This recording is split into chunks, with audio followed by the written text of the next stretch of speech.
विवेक पत्की आपल्यासोबत आहेत, मुंबई ग्राहक पंचायतीचे सचिव आहेत,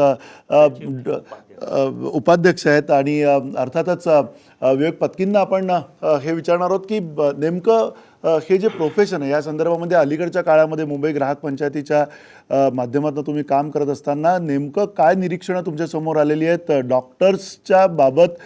ज्या तक्रारी अलीकडच्या काळात वाढलेल्या आहेत त्या तक्रारी वाढण्याचं कारण काय असं तुम्हाला वाटतं? मला स्वतःला असं वाटतं की डॉक्टरांच्या बद्दल ज्या तक्रारी वाढलेल्या आहेत त्याचं एक मुख्य कारण असं आहे की नीट संवाद नाही आहे पेशंट आणि डॉक्टर्समध्ये. आणि दुसरं कारण असं आहे की परस्परांबद्दल अविश्वास निर्माण झाला आहे आणि त्याच्यामुळे घडतंय असं की हा विश्वास जितका कमी होत चालला आहे तितकीच ती परिस्थिती ताणली जाते. म्हणजे अगदी साधं उदाहरण द्यायचं झालं तर मी जर सरकारी इस्पितळात जातोय तर माझ्या बाबतीत हलगर्जीपणा होणारच अशी काहीतरी रुग्णाची समजूत झालेली आहे आणि ती बऱ्याच अंशी जेव्हा खरी ठरते त्यावेळेला लोक चिडतात आणि मग सगळा राग जो आहे तो डॉक्टर वरती काढला जातो. आता याला डॉक्टर जबाबदार आहे की नाही याचं विश्लेषण करण्याच्या परिस्थितीत तेव्हा कुणी नसतं. आणि त्यामुळे खरं म्हणजे हा एक सामाजिक प्रश्न बद्दल आपण बोलत आहोत की एकंदर जे स्तर जे ढासळतंय ते निव्वळ डॉक्टरांच्या बाबतीत ढासळतंय का, भ्रष्टाचार निव्वळ डॉक्टरांच्या बाबतीत किंवा हेल्थ सर्व्हिसेसच्या बाबतीत होतोय का की सगळ्यांच्या बाबतीत होतोय.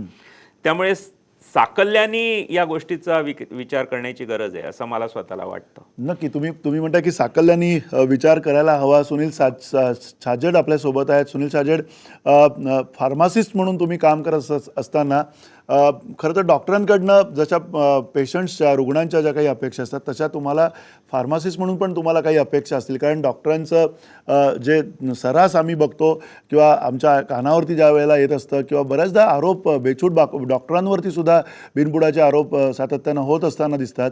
ज्यात कट प्रॅक्टिस असा एक शब्द येतो ज्याच्यात मग ते फार्मासिस्ट असतील किंवा पॅथॉलॉजिस्ट असतील या सगळ्यांबरोबर काहीतरी एक प्रकारचं चेन आहे, व्यावसायिक चेन आहे आणि त्या चेनच्या पोटी रुग्णांना तिकडे ढकललं जातं असं जे म्हटलं जातं कितपत तथ्य आहे या सगळ्याच्यात?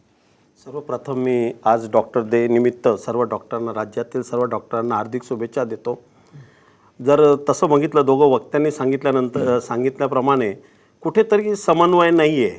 कारण की व्यापारी आपल्या धंद्यात लागला आहे, डॉक्टर आपल्या व्यवसायात लागलेला आहे आणि पेशंट येतो आणि तो डॉक्टरकडे जातो, नंतर केमिस्टमध्ये येतो आणि तो निघून जातो. हा समन्वय कुठेतरी एक वेळा तो साधला गेला पाहिजे, ज्याच्यासाठी काहीतरी आपल्याला एक कार्य केमिस्ट असोसिएशन पण हे करू शकते की डॉक्टरांची एक मीटिंग करून आयोजन करून हा समन्वय जर साधला तर बऱ्याचशा गोष्टींचं निरसन होऊ शकतं.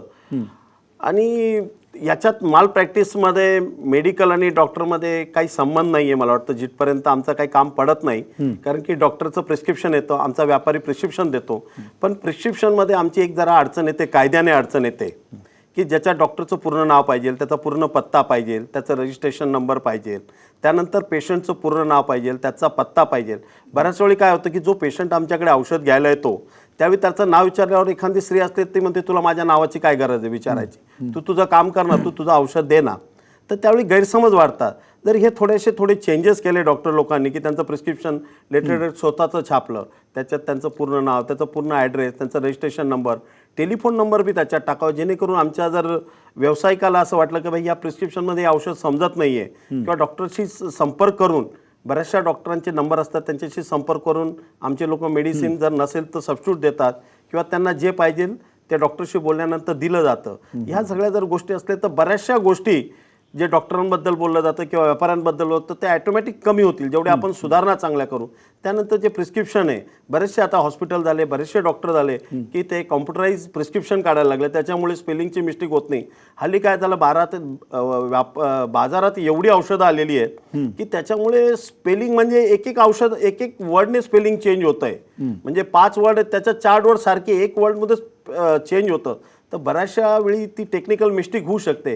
अशा वेळी जर ते कॉम्प्युटराइज जर केलं आणि हल्ली जग पुढे सरकते. आमचे पण व्यापारी बऱ्याचशा म्हणजे व्यापाऱ्यांनी- तुमचं म्हणणं आहे की डॉक्टरांनी जबाबदारी घेऊन ते जे प्रिस्क्रिप्शन आहे ते अधिक पारदर्शक करावं आणि त्या पद्धतीनं तुम्हाला कदाचित गरज पडली तर डॉक्टरांकडे पुन्हा जाता येऊ शकतं असं तुमचं म्हणणं आहे. अनेक प्रश्न आहेत या सगळ्या व्यवसायाशी निगडीत. संतोष आंधळे, काय निरीक्षण आहेत तुमची? अनेक वर्ष तुम्ही सुद्धा हे सगळं हा जो व्यवसाय आहे ते बघताय जवळून. आपल्याला सगळ्यांना हजारो डॉक्टर्स असे माहिती आहेत की ज्यांनी खरंच खूप सुंदर काम केलेलं आहे आत्तापर्यंत आणि करतायत, पण तरीसुद्धा तक्रार जी आहे ती अत्यंत गंभीर आहे बऱ्याचदा या व्यवसायाच्या अवतीभोवतीची आत्ताच्या काळातली. तुमचं निरीक्षण काय? मंदार, खरं तर काही डॉक्टर खरोखर खूप चांगलं काम करत आहेत, परंतु काही डॉक्टर खरोखर वाईट कामही करतात हे आपण मान्य केलं पाहिजे. काही दिवसापूर्वी मी अंधेरी येथील एका प्रथित यश हॉस्पिटलवर एक बातमी दिली होती की डॉक्टर धंदे, आपला जो आज कार्यक्रमाचा जो विषय आहे त्याविषयी मी एक बातमी दिली होती की धीरूभाई अंबानी जे हॉस्पिटल आहे, कोकिलाबेन अंबानी हॉस्पिटल, तिथे डॉक्टरना एलिट फोरम नावाचा एक फोरम बनवून फॉर्म वाटण्यात आले होते. त्याच्यामध्ये काय होतं की तुम्ही एका कन्सर्न डॉक्टरने 40 पेशंट दिले तर त्याला मी 50,000 रुपये देऊ, एखादा 50 पेशंट दिले तर आम्ही त्याला 75,000 रुपये देऊ, एकाने 100 पेशंट आमच्याकडे रेफर केले तर आम्ही त्याला 1.5 लाख रुपये देऊ. हा झाला कमिशनचा भाग. म्हणजे हे हॉस्पिटल करतंय म्हणून ते दोषी आहेतच, परंतु ह्या उपक्रमात जे सहभागी होत आहेत ते डॉक्टर तितकेच दोषी आहेत. या प्रकरणात महाराष्ट्र मेडिकल काउन्सिलने दखल घेऊन त्या हॉस्पिटलवरती काय कारवाई करता येईल याचा प्रयत्न सुरू केला आहे. थेट MMCला त्यांच्या विरोधात कारवाई करता जरी आली नाही तरी त्यांनी हॉस्पिटल विरोधात कारवाई करावी म्हणून BMC प्रशासनाला पाठवलंय. हा एक भाग. काही दिवसापूर्वी गेल्या वर्षी डॉक्टर बावस्कर आहेत महाडचे, त्यांनी एक पेशंट पुण्याला पाठवला होता CT स्कॅन करण्याकरता एका डायग्नोस्टिक लॅबकडे. पेशंटने ते CT स्कॅन केलं, सगळं झालं. त्यांना काही दिवसांनी घरी चेक आला 750 रुपयाचा. तर ते बावस्कर त्या डायग्नोस्टिक लॅबला म्हटले, कशासाठी मला तुम्ही पैसे पाठवले?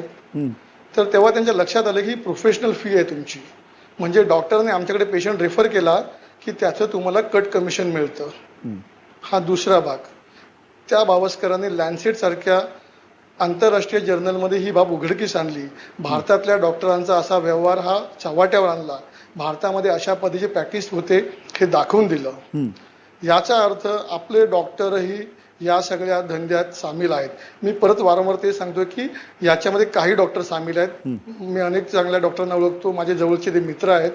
परंतु अशा पद्धतीने जर तुम्ही पेशंटला ट्रीटमेंट देणार असाल, आज पेशंटच्या मनात डॉक्टरांची इमेज आहे, ती इमेज जर तुम्ही घालवणार असाल तर तो खूप मोठा गंभीर प्रश्न उभा राहिलेला आहे सोसायटीमध्ये आज. कारण अनेक वेळा मी जेव्हा डॉक्टरांकडे पेशंट जातो त्यावेळी त्याला एकच भीती वाटत असते की आता आपला डॉक्टर 100 टेस्ट लिहून देईल, त्या 100 टेस्ट करण्याकडे आपल्याला पॅथॉलॉजी डॉक्टरांकडे जावं लागेल आणि तो पॅथॉलॉजी आपल्याला 100 टेस्ट लिहून देईल. आणि मनात एक शंका असते की हा पॅथॉलॉजी डॉक्टरकडनं आपल्याला ज्या डॉक्टरने रेफर केलंय त्याला कमिशन मिळत असेल.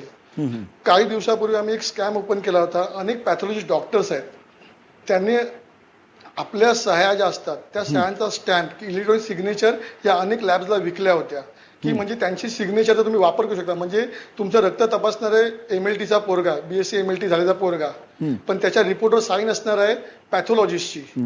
नाही, नक्की. म्हणजे हे जे गंभीर प्रकार, आपण एकेका प्रकाराकडे येणार आहोत किंवा त्याच्यातली दुसरी बाजू सुद्धा आपण बघणार आहोत. पण यात ही जी काही आता यादी तुम्ही दिली एकामागोमाग एक वेगवेगळ्या प्रकरणांची आणि त्यातल्या सगळ्या गैरप्रकारांची,